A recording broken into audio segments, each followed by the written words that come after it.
Namo tassa bhagavato arahato sama sambuddhassa. Namo tassa bhagavato arahato sama sambuddhassa.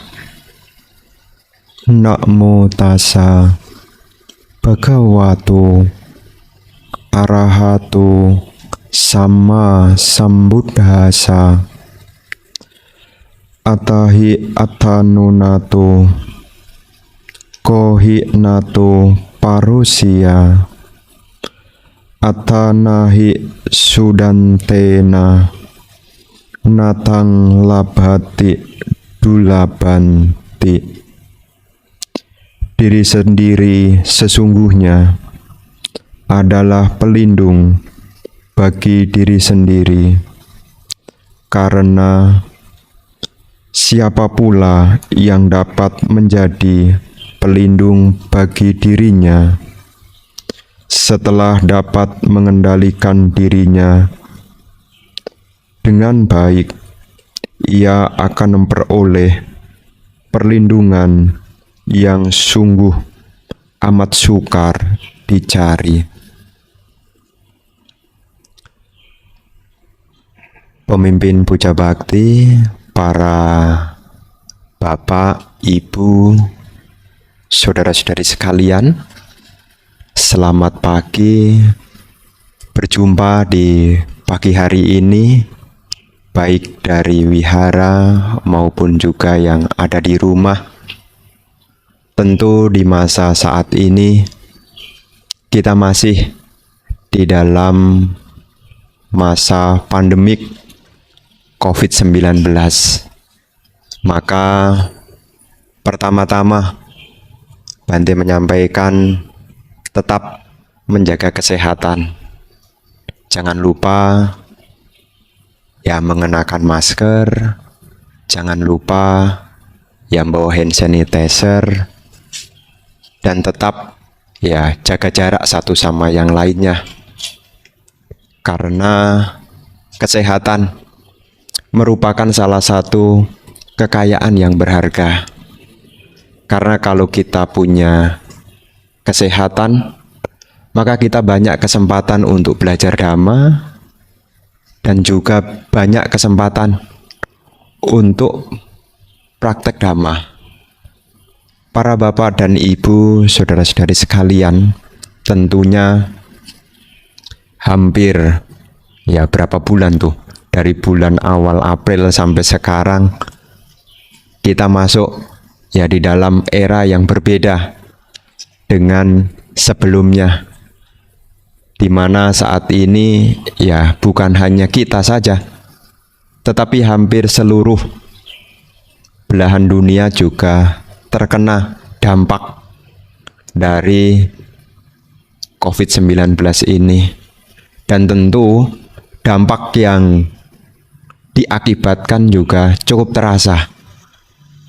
Tetapi Guru Agung senantiasa memberi satu motivasi kepada kita. Apa motivasi yang Guru Agung sampaikan? Beliau senantiasa memberi satu semangat, dorongan. Kehilangan kekayaan bukanlah kehilangan terbesar. Kehilangan kedudukan bukanlah kehilangan terbesar. Kehilangan sanak saudara juga bukan kehilangan terbesar. Kehilangan terbesar ketika seseorang kehilangan kebijaksanaan. Dan satu keberuntungan yang patut kita syukuri, kita masih punya kesempatan untuk belajar dhamma, baik secara langsung maupun juga melalui virtual. Karena di masa sekarang ini kita punya banyak kesempatan untuk mengembangkan kebijaksanaan.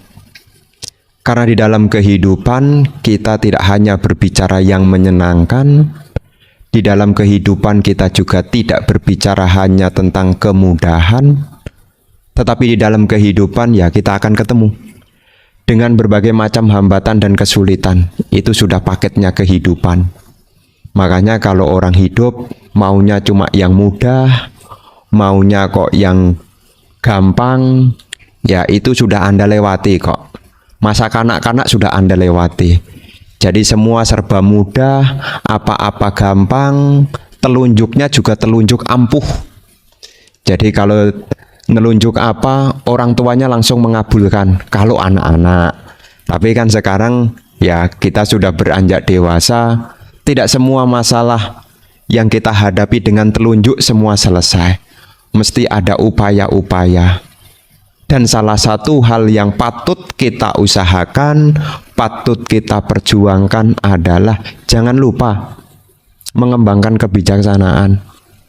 Karena kehidupan itu tidak selalu sama dengan yang kemarin. Ya, jadi kehidupan kita tidak selalu sama dengan yang kemarin. Kalau Anda hanya merindukan yang kemarin, ya menderitalah sekarang. Wah, sebelum COVID dagangan laris, sebelum COVID apa-apa mudah. Ya, mau ke wihara pun juga gampang. Enak ya dulu. Dulu berbeda dengan sekarang. Bagaimana di masa sekarang supaya kita siap menerima perubahan ini? Tidak lain, kita perlu mengembangkan kebijaksanaan. Makanya pagi hari ini ya saya nulis artikel nih ceritanya nih. Ini ceritanya nulis artikel. Ya, supaya Bapak Ibu setelah pulang dari sini ilmunya masih dapat. Ya, jadi artikelnya ini bukan hanya pelengkap puja bakti loh ya. Ini semua ini ada muatan-muatan dhamma yang bisa dibaca. Kalau seandainya nanti ketemu dengan hal yang kurang berkenan, buka lagi. Kita adalah apa yang kita lakukan. Ya nanti kalau pandemiknya selesai, nanti jalan-jalan ke Myanmar. Nanti kalau pandemiknya selesai, ada salah satu tempat. Ini cerita dulu lah. Ya, jadi ada salah satu tempat waktu saya ke sana. Ya, ketika masuk ke Dhammasala, puja bakti begitu ya. Ya namanya jalan-jalan bersama dengan rombongan masuk. Ketika pulang dibalik. Jadi kalau kita habis namaskara begini kan kita keluar tuh. Keluar kan menghadap keluar. Ya, menghadap keluar lah. Nah, nanti di kanan kiri pintu itu nanti ada cermin. Cermin yang orang punya untuk berhias itu loh. Itu pengalaman pertama yang pernah saya temukan. Saya tanya, kok di Dhammasala ada cerminnya ya? Di sini ya jarang ada sih ya. Jadi kalau kita sebelum keluar dari Dhammasala itu sebelah kanan dan kiri itu ada cermin. Cermin seperti Bapak Ibu punya di rumah itu loh yang untuk berhias. Saya tanya, kenapa ada cermin di Dhammasala? Memang mesti kita rapi-rapi dulu sebelum keluar? Oh enggak. Maksudnya adalah kalau kita menderita, lihatlah ke cermin itu. Siapa yang buat kita menderita, lihatlah ke cermin itu. Kalau kita ingin tahu siapa yang membuat kita bahagia, lihatlah ke cermin itu. Makanya kalau Bapak Ibu sedang galau, ya sedang kacau, lihat ke cermin. Siapa yang membuat Anda susah? Siapa yang membuat Anda sedih? Siapa yang membuat Anda kecewa? Lihat ke cermin. Lihat wajahnya siapa? Lihat wajahnya siapa? Diri sendiri. Orang di sekitar kita itu hanya titip informasi kok. Jadi orang yang di luar kita itu hanya titip informasi. Salah sendiri titipan informasinya disimpan lama-lama. Ya kan? Wah Bante, saya dikecewakan dia. Itu titip informasi. Salayatana pacaya pasa, pasa pacaya wedana.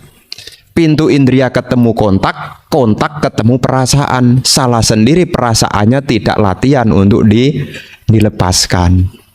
Maka di pagi hari ini, ya ini sengaja saya buat. Ya ini pakai mikir nih buatnya nih. Ya, jadi ini sengaja saya buat supaya Bapak Ibu dimulai ya. Kehidupan kita ini tidak lepas dari perubahan. Ya, kehidupan kita tidak lepas dari perubahan. Seperti saat ini kita di masa perubahan, ya kita jangan sampai kehilangan daya untuk bangkit. Ya, jangan sampai kehilangan daya untuk bangkit, jangan sampai lupa untuk membangun optimisme. Karena sesuatu yang sudah berlalu itu hanya bagian dari kehidupan kita, bagian, bukan kehidupan seluruhnya. Jadi masa lalu dari kehidupan kita itu hanya bagian dari kehidupan kita. Kita masih punya masa sekarang dan juga masa akan datang.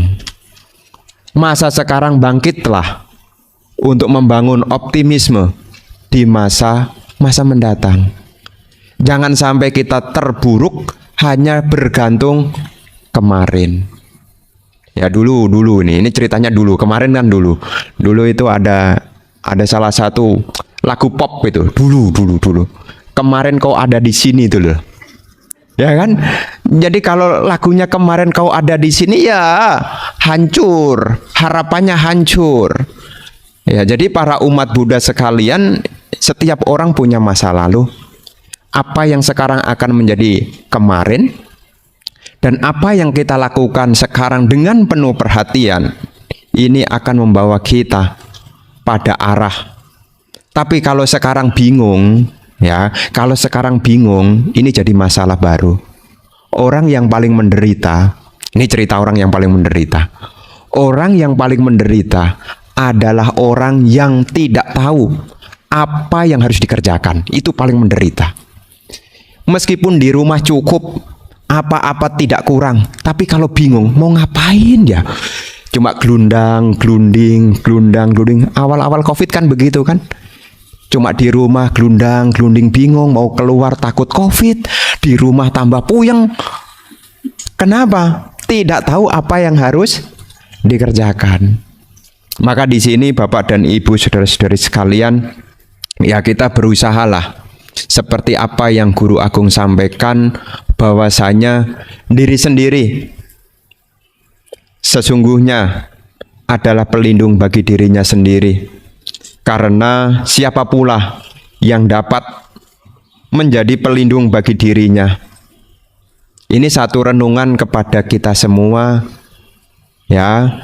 Jadi ini menjadi satu renungan kepada kita semua untuk ya evaluasi. Jadi kalau ada yang kurang di dalam kehidupan kita, ya kita harus evaluasi. Ini yang harus direnungkan.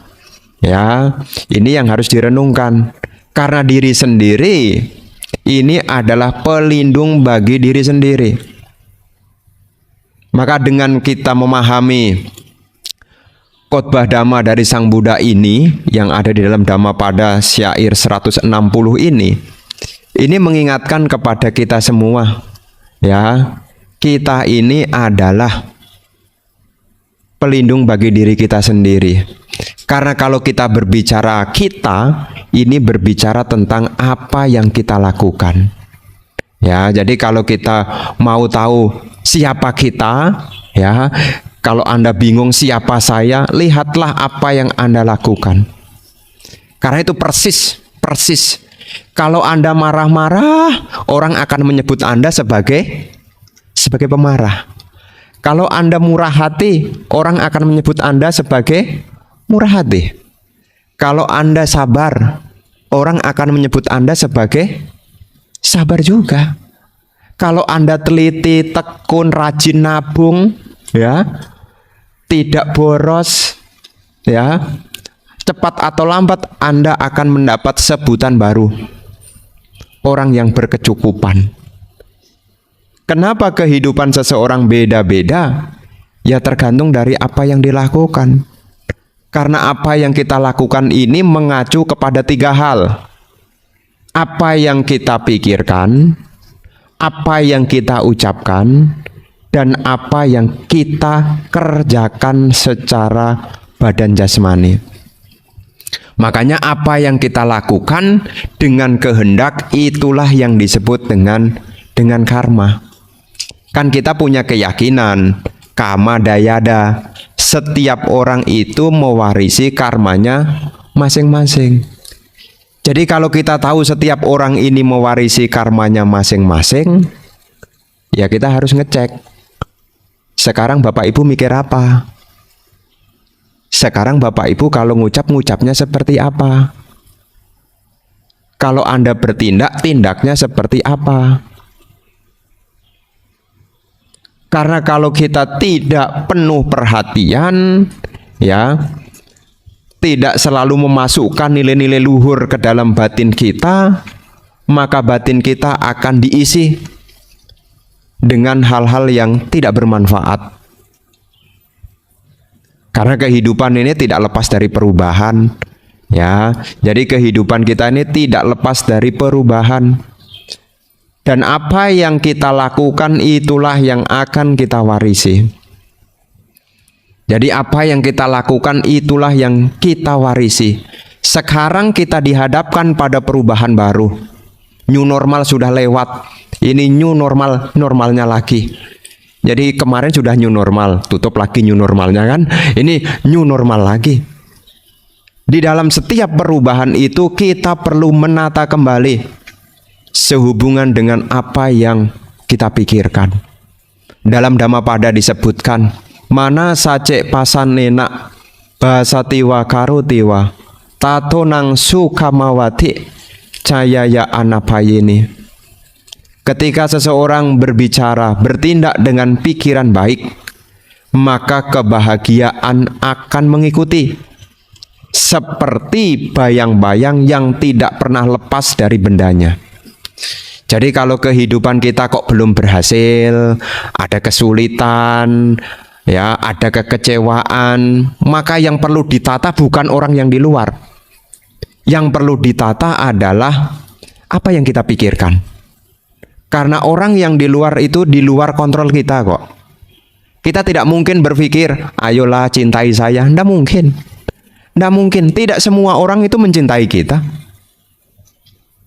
Jangan harap supaya Anda senantiasa disukai banyak orang. Maunya kan begitu kan. Tetapi itu tidaklah mungkin. Kenapa? Karena setiap orang itu di luar kendali diri kita. Makanya kalau nanti ketemu dengan hal-hal yang bikin Anda kehilangan kesabaran, kehilangan ketenangan, ya, maka jangan lupa tuh diperhatikan kembali, apa ya sekarang saya pikirkan ya? Apakah pikiran kita isi dengan ketakutan akan datang? Apakah kita isi pikiran kita dengan kegelisahan? Kalau isinya pikiran kita dengan kegelisahan, dengan kekhawatiran, maka ucapan yang keluar pun juga akan berisi ketakutan dan kegelisahan. Tindak tanduknya pun juga terisi dengan kegelisahan dan ketakutan. Akhirnya apa? Cetana itu menjadi buah. Jadi kalau Anda tidak sadar berbicara negatif dari pikiran yang negatif, ya, nanti kehidupan Anda ketemu dengan negatif. Kok bisa begitu, Bante? Karena semua tindakan yang disertai dengan kehendak akan ada kama, akan jadi perbuatan. Di mana ada perbuatan akan muncul wipaka. Kalau sekarang kita menerima wipaka, berarti ada kama dia. Kama itu tidak muncul tanpa ada cetana. Mengerti ya sampai di sini ya. Jadi apa yang kita terima itu namanya wipaka. Wipaka itu bisa muncul karena ada kama. Kama itu perbuatan. Kenapa terjadinya karma? Karena ada cetana, niat. Apa yang Anda pikirkan. Maka kalau sekarang wipakanya kok kurang bagus, ya, Anda mundur tuh, lihat apa yang Anda lakukan. Kenapa saya berbuat begini? Berarti ada cetananya. Cetana seseorang ini masih bersama dengan kilesa. Ya, namanya cetana kita ini masih bersama dengan kilesa, masih bersama dengan loba, dosa, moha. Jadi kita punya cetana ini ya belum termurnikan. Jadi kita punya cetana ini kadang-kadang ya baik, kadang-kadang ya tidak baik. Contoh sederhananya mendengarkan ceramah begini. Ini sewaktu-waktu juga muncul cetana tidak baik juga. Lama banget bantunya ceramah. Lama banget udah gitu saya nggak ngerti lagi. Kaki udah pegel. Kenapa nggak sadu-sadu? Tuh. Ketika cetananya buruk, ya cetananya buruk, kemudian dia DM ke temennya, lama banget Bante Atadiru kalau ceramah. Terus temennya jawab, iya tuh ceramahnya banget, lama banget nih. Anda muncul cetana tidak senang, saat itu Anda menderita. Ini jelas sekali. Jelas sekali. Jadi kalau sekarang kita menerima wipaka yang baik, bahagia, senang, tenang, ya. Kenapa? Karena perbuatan kita menyesuaikan. Niat kita baik. Makanya kalau nanti kehidupan kita mengharapkan ketenangan, mengharapkan kebahagiaan, setiap kali ketemu dengan kesulitan, jangan dilihat sulitnya saja. Maka saya selalu mengatakan, ya bersyukurlah, beruntung. Ya, saya selalu mengatakan begitu. Selalu mengatakan beruntung, bersyukur. Karena Guru Agung Sang Buddha juga sering menyampaikan, kico manusia pati labo, sungguh sulit lahir jadi manusia. Ini kan keberuntungan. Kalau soal lika-liku kehidupan itu biasa kok. Susah seneng itu memang fenomena kehidupan. Muncul tenggelam lenyap. Itu fenomena kehidupan. Masalah selesai ya muncul tenggelam lenyap. Masalah belum selesai ya juga muncul tenggelam lenyap. Seneng juga muncul tenggelam lenyap. Bahagia muncul tenggelam lenyap. Sedih pun juga muncul tenggelam lenyap. Karena ini adalah fenomena kehidupan. Makanya para bapak dan ibu sebagai pengingat nih, supaya punya kekuatan untuk menghadapi perubahan ini, ya perlu ditata nih. Apa yang kita pikirkan, apa yang kita ucapkan, dan apa yang kita lakukan. Ini diperhatikan. Karena ini adalah keyakinannya umat Buddha, Kama Sada. Keyakinan pada hukum perbuatan. Karena tidak mungkin, ya, tidak mungkin tidak ada ceritanya, tiba-tiba itu tidak ada. Dalam pengertian Buddhis tidak ada yang tiba-tiba. Anda bangun pagi, tidur, jadi bangun tidur itu ya, pagi-pagi bangun tidur, itu kadang-kadang bisa bad mood loh. Bad mood itu suasana hatinya tidak nyaman, antusiasnya kurang. Kenapa antusiasnya kurang? Itu pun juga ada sebabnya kalau Anda telusuri. Makanya kalau nanti bangun pagi, para perumah tangga sekalian, bangun pagi jangan langsung ke toilet. Bangun pagi duduk dulu. Duduk dulu, tenangkan dulu pikirannya, bikin kehendak yang baik. Ya, bikin kehendak yang baik. Semoga hari ini saya bahagia. Semoga hari ini usaha saya lancar. Semoga hari ini saya tambah sabar. Jangan buru-buru ke toilet. Ya, nanti sampai toilet ternyata toiletnya dipakai sama saudara yang lain, jengkel. Ya, nanti jengkel. Makanya bangun pagi jangan buru-buru, santai dulu. Duduk dulu, nyaman dulu. Bikin kehendak yang baik. Ini bahasa-bahasa perumah tangga. Ya, saya berusaha menyamakan dengan bahasa perumah tangga. Karena saya juga dapat bocoran dari perumah tangga. Saya bingung Bante mau ngapain. Makanya pagi-pagi bikin kehendak yang baik. Karena apa yang kita kehendaki itu juga akan menjadi pendorong terjadinya apa yang akan kita petik. Ini salah satu kerja dari hukum perbuatan. Karena namanya perbuatan tadi dimulai dari cetana, kehendak. Tapi kalau sudah berhenti berkehendak, ya pokoknya mengalir aja lah. Ya dapatnya ya mengalir aja. Wong tidak ditata kok. Itu hanya mengandalkan ya waktu yang berubah, tidak ada usaha. Maka sebagai umat Buddha punya keyakinan pada hukum perbuatan ini sebagai pegangannya. Maka nanti dalam kehidupan sehari-hari bisa dibayangkan. Kalau Bapak Ibu sekarang sudah mengusahakan hal-hal yang baik seperti belajar, ya, seperti belajar, kemudian punya moralitas yang baik, bertutur kata yang menyenangkan, memiliki pikiran yang tenang, maka kebahagiaan akan mengikuti.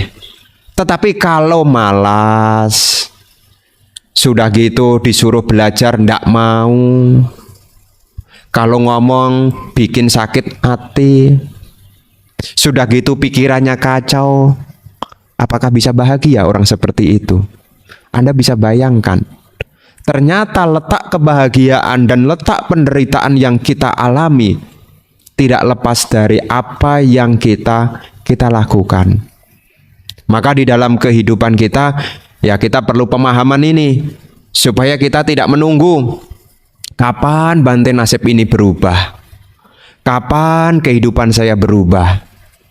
Sebagai umat Buddha, ya kita harus punya keyakinan kepada kama, namanya kama sada, punya keyakinan pada hukum perbuatan. Jadi kalau ada sesuatu yang kurang berkenan, ya dicek kembali perbuatannya. Ya, jadi perbuatan itu tidak hanya berbicara yang kelihatan. Ya. Jadi kelihatannya baik tapi kan belum tentu hatinya baik. Orang melihatnya kelihatannya dia bahagia, kelihatannya tapi kan bukan nyatanya. Karena yang kelihatan itu hanya di permukaan, yang kenyataan itu ada di dalam. Makanya kalau Anda ketemu dengan saya, ya saya tidak bisa tahu Anda sekarang bahagia atau tidak, saya tidak tahu. Yang saya tahu Anda kelihatannya bahagia, gitu aja. Kelihatannya bahagia. Kok Bante tahu kelihatannya bahagia? Habis tadi waktu ketemu Bante sapaannya kenceng juga. Namo Buddhaya Bante. Jadi kelihatannya bahagia, tapi kan kita tidak tahu. Karena perbuatan itu bukan hanya yang kelihatan saja. Kan tidak tahu kalau hatinya sedang remek. Karena ada Bante lewat tidak enak, kemudian cepat berdiri, kemudian Namo Buddhaya Bante. Kan kita tidak tahu, tapi kan yang tahu adalah masing-masing. Makanya Bapak dan Ibu saudara-saudari sekalian, ya nanti kalau ada yang kurang, inilah kita belajar hari ini. Makanya ada karma menurut fungsinya. Jadi perbuatan yang kita lakukan ini ada fungsinya. Jadi tindakan-tindakan kita ini ada fungsinya. Karena perbuatan kita yang pertama itu berfungsi untuk menghasilkan, namanya janaka kama. Jadi kalau ada sesuatu yang kurang, ya, jadi kalau ada sesuatu yang kurang, berarti Anda perlu menanam, begitu loh mudahnya. Jadi janaka itu sifatnya adalah menghasilkan. Ini bisa dibaca lebih lengkap di dalam Majjhima Nikaya yang berjudul Cula Kamawibangga. Ya, di dalam Majjhima Nikaya Cula Kamawibangga itu uraian jelas sekali. Setiap perbedaan-perbedaan seseorang itu tidak lepas dari apa yang dulu dia lakukan. Dulu itu terjadi dimulai dari sekarang. Jadi kalau sekarang kita menerima wipaka yang kurang baik sebagai janakanya, sebagai penghasilnya, kita perlu membangkitkan hal-hal baik ke dalam diri kita. Ini namanya janaka. Jadi kalau belum ada, ya sekarang apa-apa masih sulit, ya tidak apa-apa. Kan sudah masa lalu. Karena apa yang kita terima sekarang salah satunya kan buah dari masa lalu. Tetapi sekarang ini juga kesempatan bagi kita untuk mengkondisikan masa depan. Jadi kalau pengen menghadapi kehidupan kita ketemu dengan perubahan lebih baik, kondisikan nih sekarang nih. Minimal jangan pernah berhenti belajar, itu minimal. Karena dalam praktek dhamma itu dimulai nomor 1 dari pariyati. Ya, pariyati baru pati, pati baru patiweda. Penembusan itu sebagai hasilnya, pati-pati itu prakteknya, pariyati itu belajarnya. Jadi kalau sekarang ketemu hambatan, maka yang perlu dipersiapkan adalah belajar, dan belajar. Dan kalau belajar sebagai perumah tangga mesti variatif. Ya, belajarnya variatif. Jangan cuma satu aja. Nanti kalau satu buntu nanti tidak tahu. Ya, nanti tahunya cuma nyuci piring. Nanti kalau piringnya sudah tidak dicuci lagi, tidak ada yang dicuci lagi, bingung mau ngapain. Karena keterampilannya cuma satu, yaitu nyuci piring. Jadi kalau masa diulang lagi habis dicuci lagi, kan tidak begitu kan. Ini hanya contoh ya sebagai perumah tangga.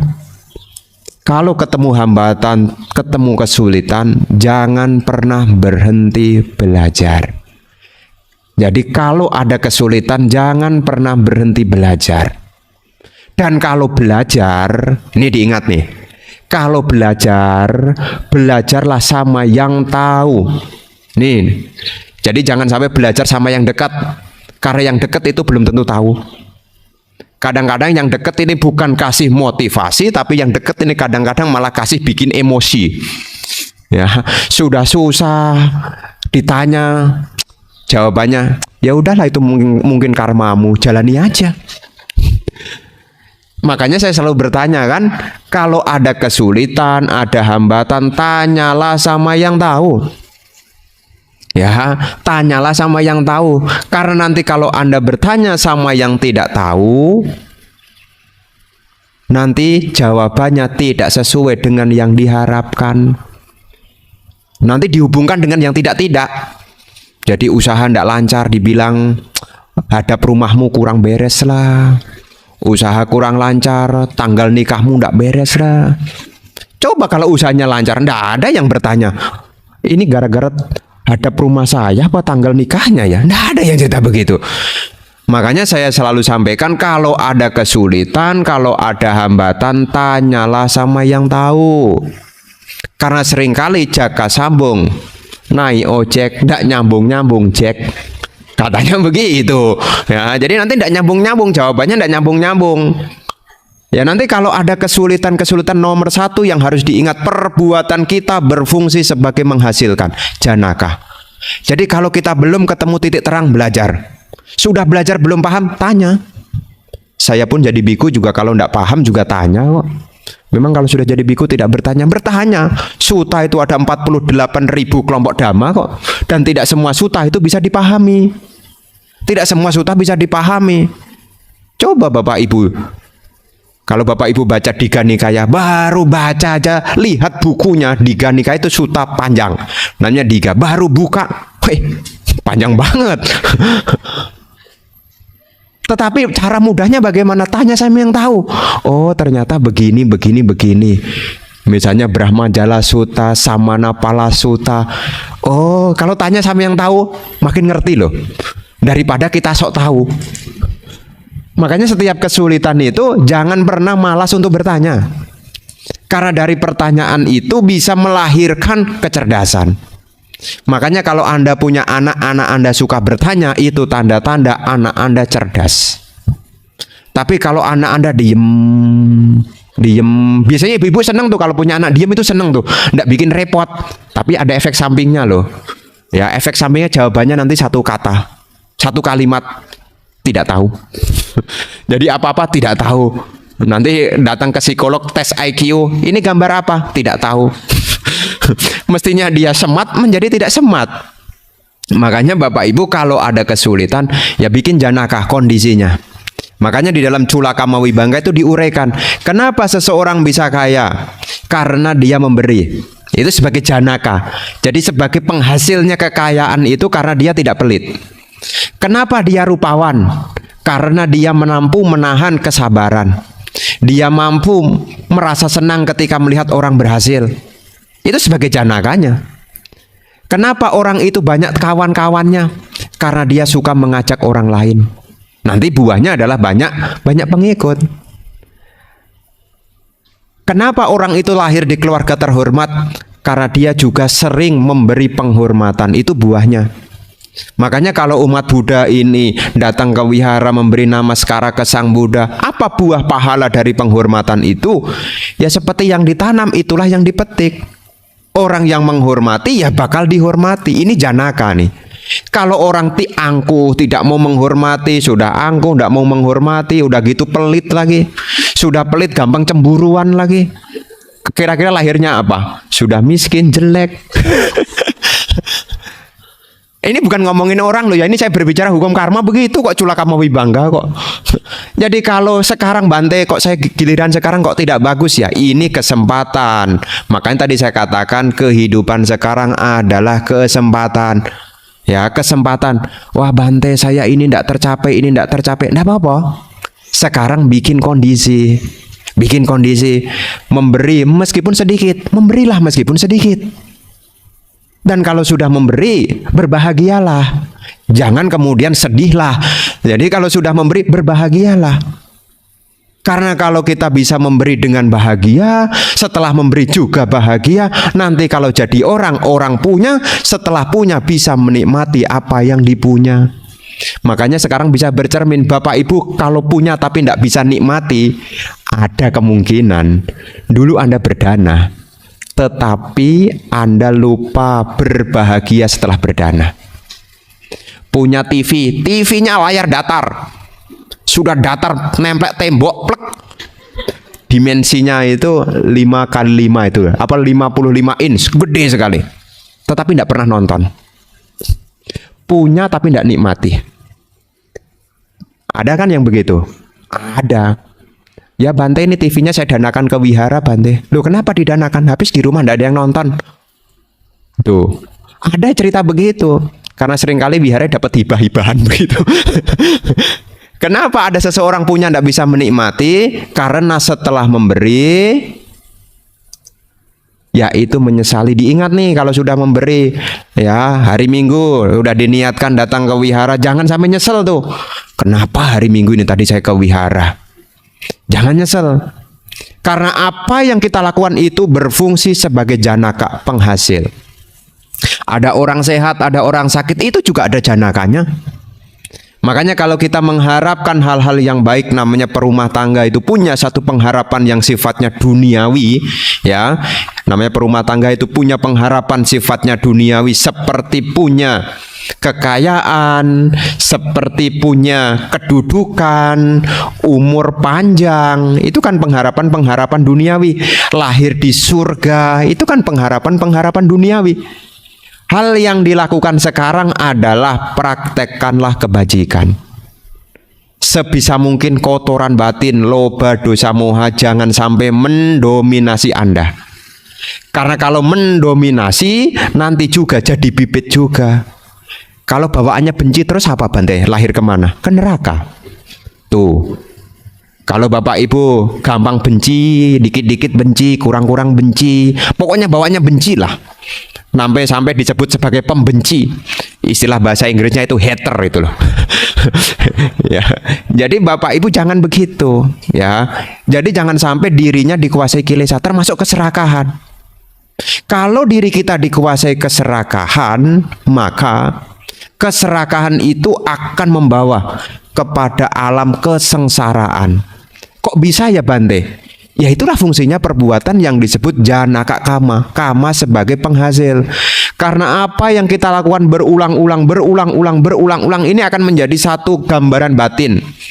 Ketika kita mau meninggal, kita akan mengalami cuti cita. Ketika cuti cita itu salah satunya akan muncul gambaran batin berupa kama nimita, gambaran tentang perbuatan. Makanya di sini ya sebisa mungkin kalau ada kurang biasa sabar. Ya biasa sabar, ya. Kalau ada kurang biasa sabar. Kalau ada hal yang membingungkan belajar tenang, perhatikan napas masuk, napas keluar, dibiasakan begitu. Jangan biasakan jadi orang bingungan. Kalau bingung dikit-dikit bingung, dikit-dikit bingung. Kalau disuruh tanya bilangnya sederhana, ya sudah karmanya kok Bante. Mana ada begitu? Keyakinan ini memang ada keyakinan pada hukum karma, tetapi kita sebagai umat Buddha mesti punya pengertian tentang janaka karma. Kalau ada sesuatu yang kurang, mesti ada sesuatu yang perlu dikondisikan, bikin bibitnya. Ya, bikin bibitnya. Ini fungsi perbuatan yang pertama disebut sebagai janaka karma. Kemudian fungsi perbuatan yang kita lakukan yang kedua disebut sebagai upatambaga. Upatambaga ini mendukung. Mendukung dari janaka. Jadi kalau seseorang itu sudah lahir dalam kondisi baik, ada fungsi karma supaya tetap mendukung, bikinlah karma baik. Jadi kalau sekarang terkondisi lahir kecukupan, ya, maka di zaman sekarang ya bikin pendukung, yaitu tetap berdana, tetap menjalankan sila, tetap meditasi. Jangan sampai kita hanya menikmati kebahagiaan kita, kemudian lupa membuat kebajikan. Nanti kalau lupa membuat kebajikan, nanti kebajikannya tidak mendukung. Bahkan di dalam syair Dhammapada juga disebutkan, punang ce puriso kayira, kayira tenang punang-punang, tamhi candang kayira tak suko punasa ucayo. Ketika seseorang berbuat baik, hendaklah ia mengulangi perbuatan baik itu dan bergembira atas perbuatan baik itu. Sungguh membahagiakan akibat perbuatan baik. Ingat loh ya, perbuatan itu bukan hanya yang kelihatan.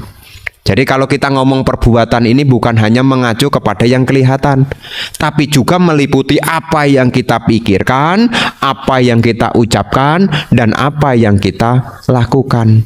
Jadi supaya mendukung. Jadi ada fungsi karma ini yang fungsinya mendukung, namanya upatambaga, mendukung. Jadi kalau sekarang kita baik, ya kita dukung dengan kebaikan. Sama hukumnya. Kenapa Bante yang jahat tetap jahat? Ya karena yang jahat juga didukung dengan yang jahat juga. Kenapa yang bodoh kok tetap bodoh Bante? Karena didukung dengan kebodohan. Ya karena ada perbuatan yang fungsinya untuk mendukung, namanya upatambaga. Kenapa yang pintar kok makin pintar ya Bante? Karena yang sudah merasa pintar tidak lupa setiap duduk baca buku. Makanya kepintarannya tidak berkurang. Stoknya itu selalu ada gitu loh. Ada aja bahannya, tidak kurang-kurang. Jadi seperti toko serba itu loh. Toko serba ada. Ditanya apa? Ada. Jarum ada. Benang ada. Ember ada. Gayung ada. Garam ada. Pasta gigi apalagi. Ya. Kenapa kok selalu mendukung? Karena dia sudah mengkondisikan. Coba kalau tokonya itu tidak didukung, isinya cuma garam tok. Orang tanya Pepsodent ya, tanya pasta gigi, enggak ada. Beras enggak ada. Gimana? Apa-apa enggak ada? Karena enggak didukung. Makanya kalau kehidupan kita kok penuh dengan enggak ada, berarti perlu dukungan. Ya ini sulit, itu sulit, berarti mesti perlu dukungan. Dukungan apa? Kebaikan. Beli beras sulit, beli air sulit, apa-apa sulit. Bahkan temennya dimintain tolong, jawabannya sulit. Kenapa setiap ketemu sulit? Karena tidak pernah didukung dengan kebaikan. Makanya para umat Buddha sekarang nih, ya karena kehidupan samsara ini kan sangat panjang sekali. Dan untuk keluar dari samsara ini tidak mudah. Kita tetap butuh kebajikan. Meskipun kebajikan itu bukan tujuan tertinggi. Karena tujuan tertinggi kita umat Buddha bukan hanya menikmati kebahagiaan. Tujuan tertinggi umat Buddha adalah mencapai kebebasan. Lahir berulang-ulang. Memang lahir jadi orang kaya itu enak. Sudah kaya, umurnya panjang, rupawan, banyak pengikut. Di sana disukai, di sini disukai. Seneng enggak? Mau enggak? Mau enggak? Lahirnya kecukupan, sudah gitu rupawan, kayak artis-artis Korea yang didemenin ibu-ibu itu loh. Terus kemudian umurnya panjang. Seseorang bisa menikmati demikian itu juga tidak lepas dari apa yang dia kondisikan kok. Kita hanya karena melihatnya tidak tahu kemudian oh enak ya, enggak. Semua itu ada janakanya, ada bibitnya. Setelah ada janakanya juga ada upatambaganya, ada pendukungnya. Jadi ketika Anda datang ke wihara berdana menjalankan sila ini, ya membuat dukungan. Ini yang kedua, upatambaga. Yang ketiga, upapilaka. Ini perbuatan yang fungsinya untuk menekan, sebaliknya. Jadi menekan janaka. Ya, janaka itu bibit yang tidak baik. Contoh sederhananya adalah bibit yang tidak baik. Ini bisa ditekan. Namanya upapilaka. Ini ada di dalam Samyutta Nikaya. Itu ada judul khotbah yang berjudul Lona Sutta. Lona itu garam, khotbah tentang garam. Ya, di dalam khotbah tentang garam itu disampaikan supaya rasa asin itu berkurang, maka perlu ditambahin dengan air tawar.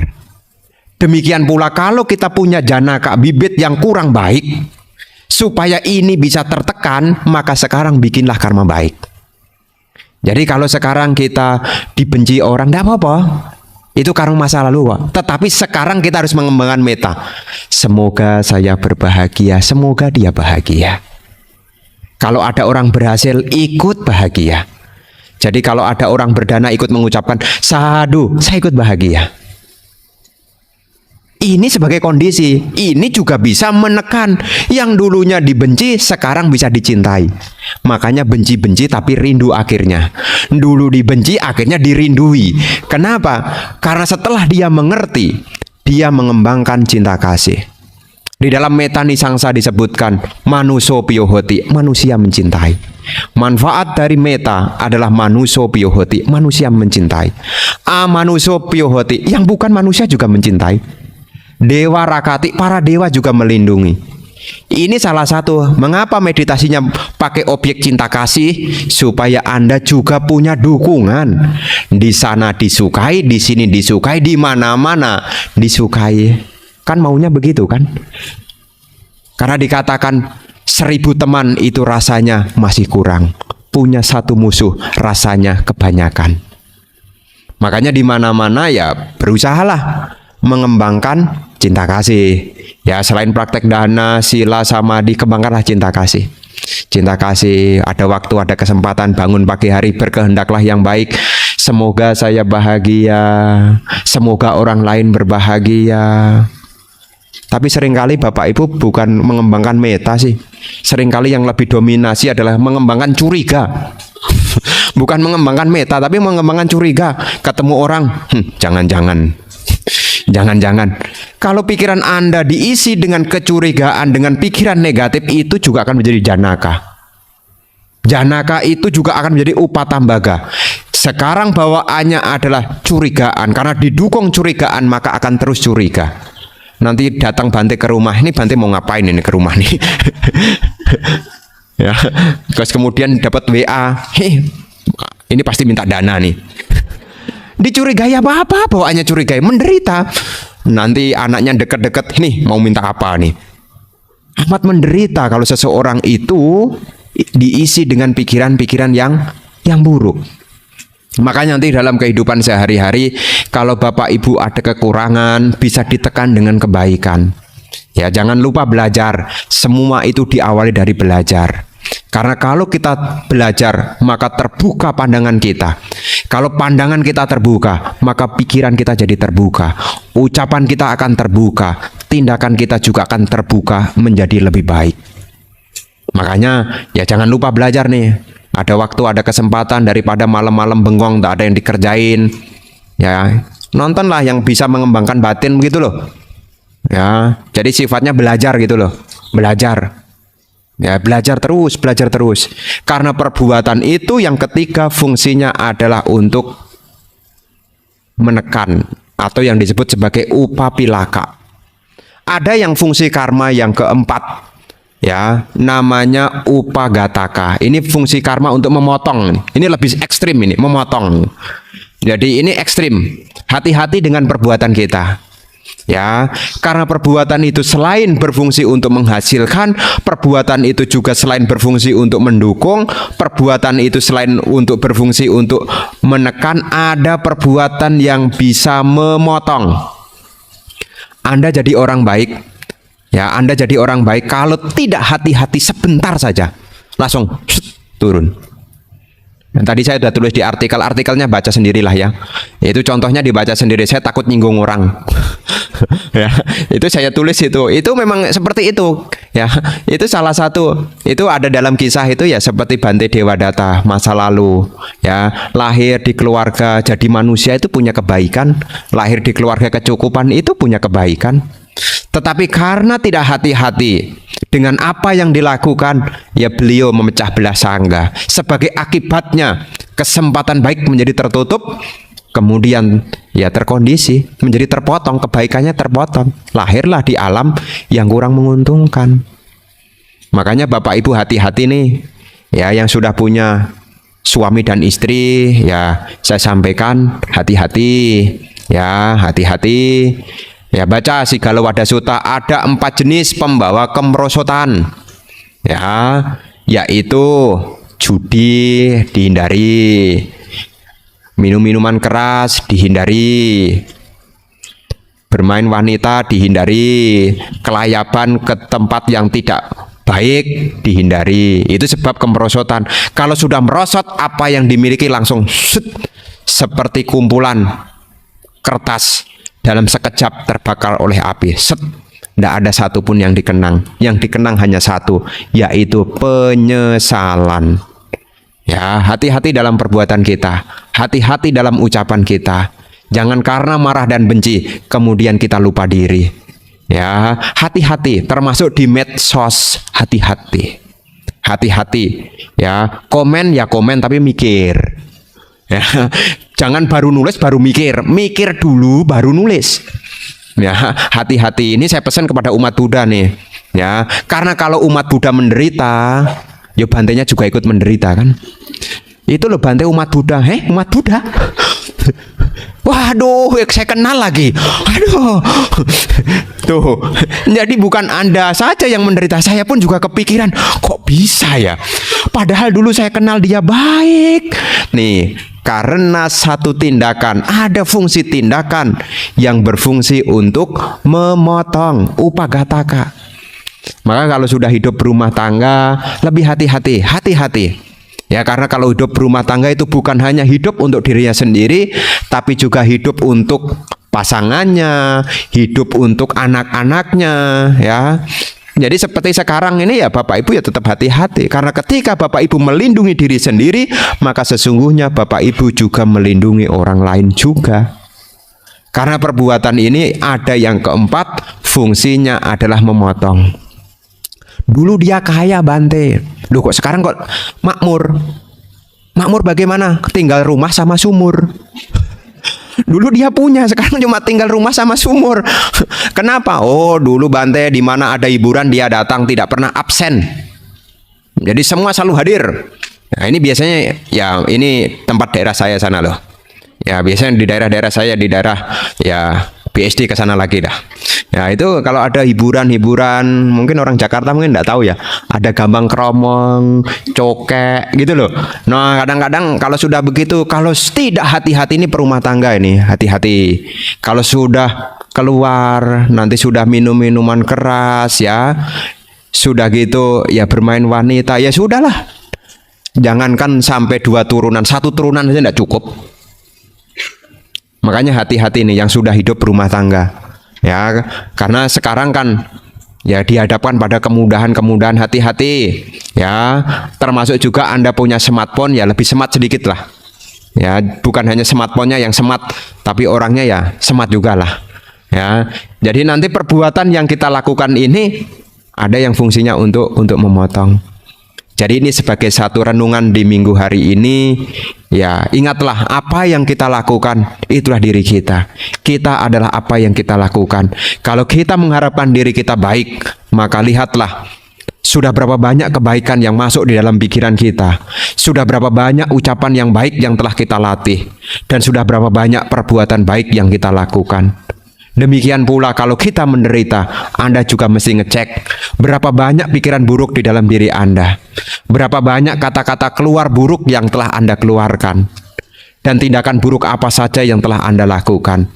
Itulah sebagai cermin yang harus Anda perhatikan. Dan saya berharap kepada para bapak dan ibu saudara sekalian untuk senantiasa menuntun diri ke arah yang benar. Karena kehidupan yang kita jalani ini tidaklah lama. Ya tidak lama. Tahu-tahu ini sudah bulan apa nih?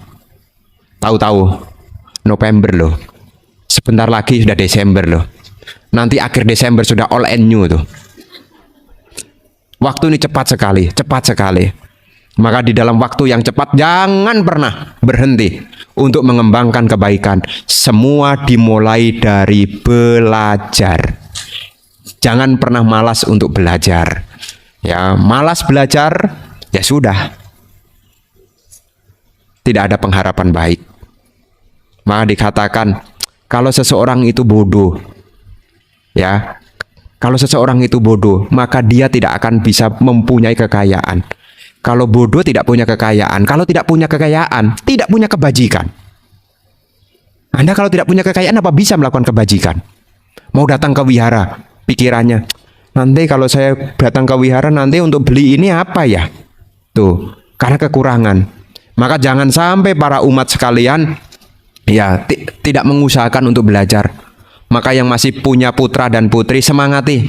Semangati untuk ayo terus belajar, ayo terus belajar. Karena dimanapun orang yang belajar tidak pernah kesulitan. Belajar Dhamma dimulai dari belajar, yaitu pariyati. Begitu Bapak Ibu yang perlu saya sampaikan, karena waktunya sudah pukul 11 ya, tidak elok kalau panjang-panjang ya. Jadi sekian, terima kasih atas perhatiannya. Semoga apa yang saya sampaikan bisa Anda mengerti, dan kalau belum jelas ya nanti kapan-kapan bisa ditanya kembali. Nanti jam 12 ada kelas Dhamma, ya ikutlah ya. Begitu Bapak Ibu saudara-saudari sekalian, semoga Anda berbahagia, semoga keluarga Anda berbahagia, semoga yang saat ini sedang sakit semoga lekas sembuh, semoga para tenaga kesehatan diberkahi kekuatan, dan juga semoga COVID-19 ini segera berakhir. Semoga kita semuanya berbahagia. Sabbhe satta bhavantu sukhitata.